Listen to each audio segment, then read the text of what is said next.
Hey, legends. You passed the storm. You survived what most couldn't handle. Wow, and now? Now it's time to tell you everything. Not in the way stories usually get told. Not with noise, not with exaggeration, but with honesty, because what you went through wasn't dramatic. On the outside, it was quiet, heavy, repetitive.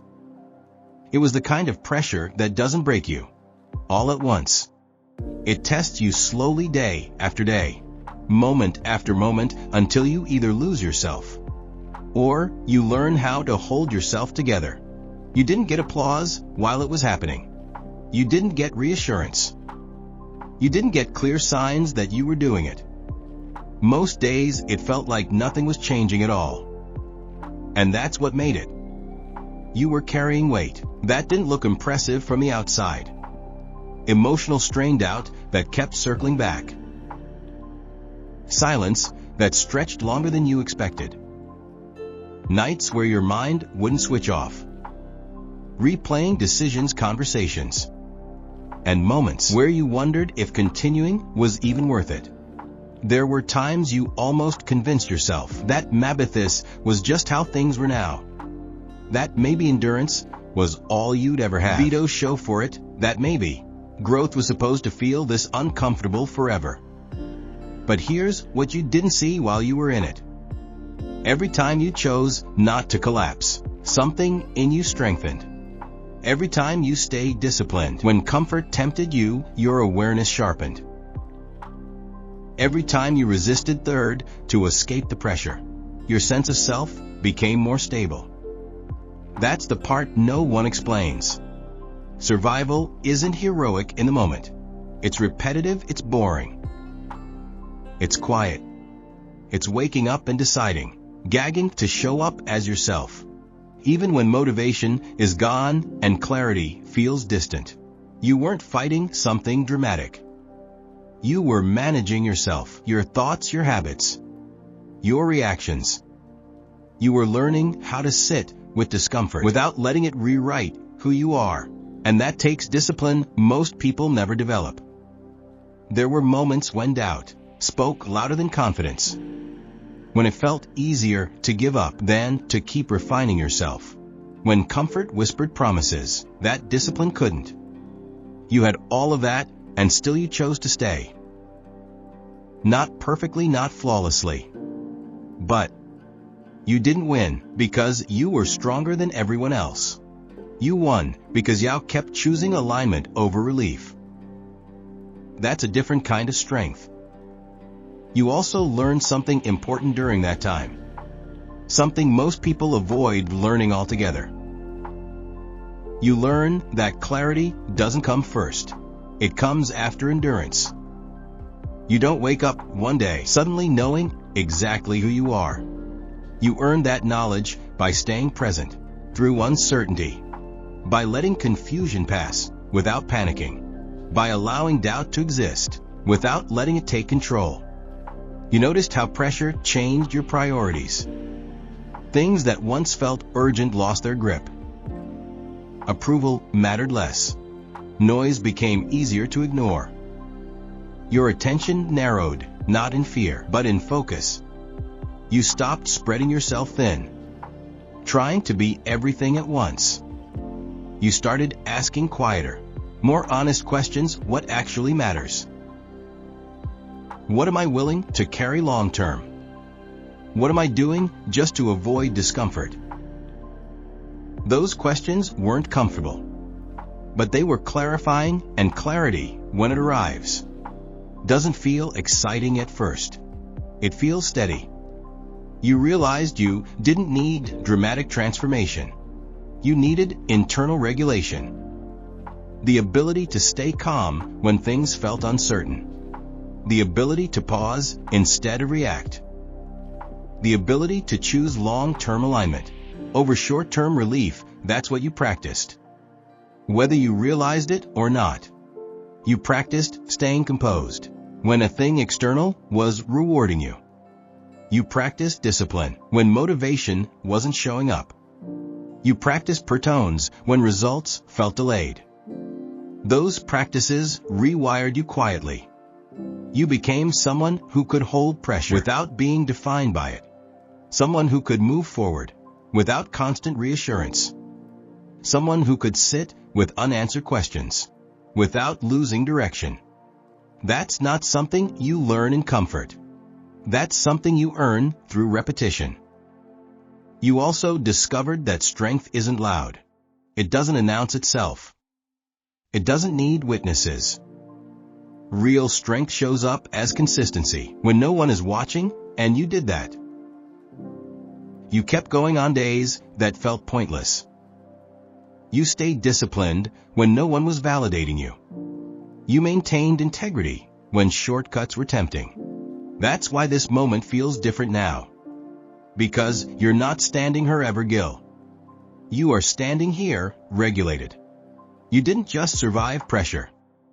You learned how to function inside it. And that changes everything. Your mind works differently now. You notice patterns instead of panicking at moments. You respond instead of react.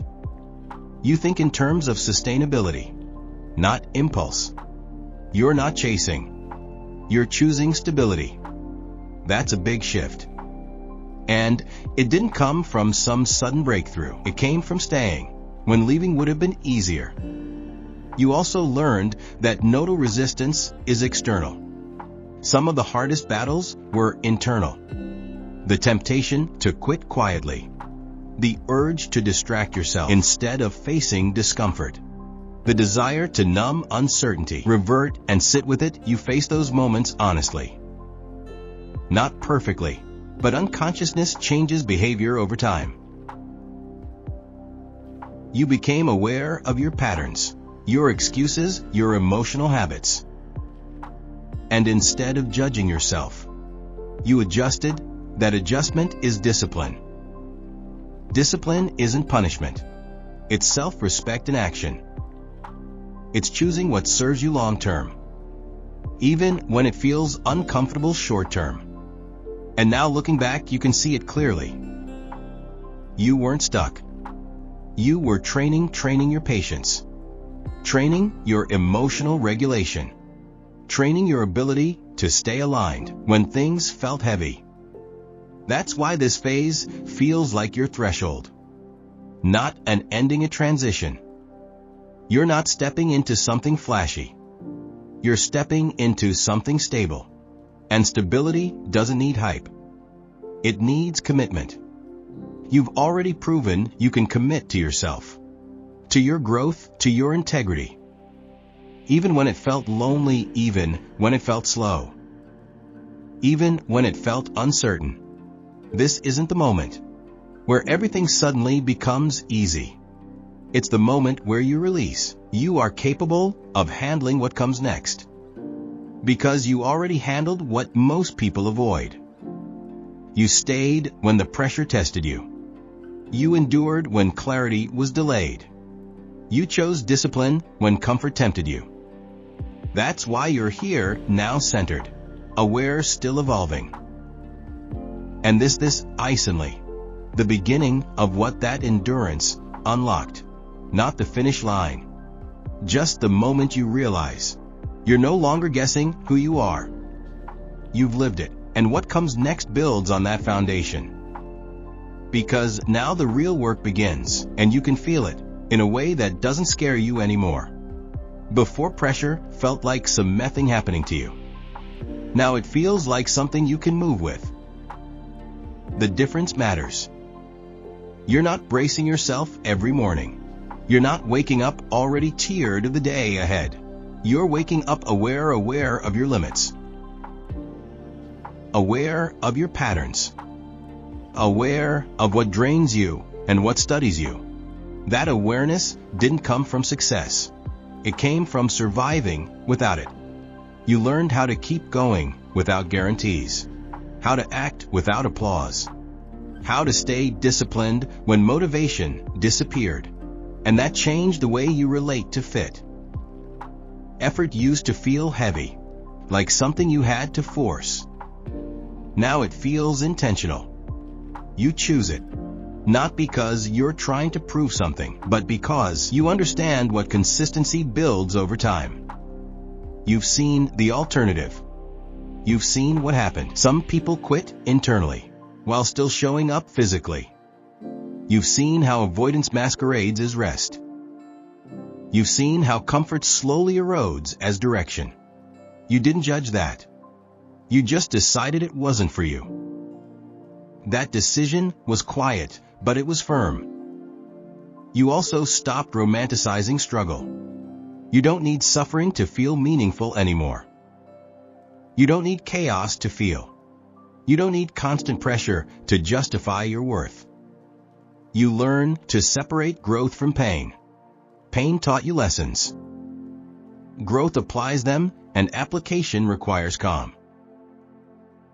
That's another shift you feel now. Your nervous system isn't constantly on edge. Your thoughts don't race the way they use. You're not scanning for threats or approval. You are present size and flashy. But it's powerful. When you're present, you hear yourself think. You notice when something doesn't align. You catch small missteps before they turn into big ones. That's self-mastery in motion. You also notice how your relationship with time has changed. You're less impatient, less reactive toddlers. Less frustrated when things don't move immediately because you've lived through slow seasons. You know that progress doesn't always announce itself. Sometimes it hides inside repetition. You trust that now, and trust creates patience. Patience creates clarity. Clarity creates better decisions. You're making better decisions lately. Not perfect ones, but grounded ones. You don't overcome it. You don't say yes out of fear. You don't chase things that don't align just because they're available. You choose deliberately. That's responsibility. Not the heavy kind that overwhelms you, the steady kind that anchors you. You're also more honest with yourself about what you want, about what you can sustain, about what you're willing to sacrifice and what you're not. Self-honesty came from exhaustion, from realizing that pretending costs more energy than it's worth, from understanding that forcing yourself into shapes that don't fit only delays clarity. You stopped lying to yourself whitely, and that's a big deal. Most people never do that. They stay busy,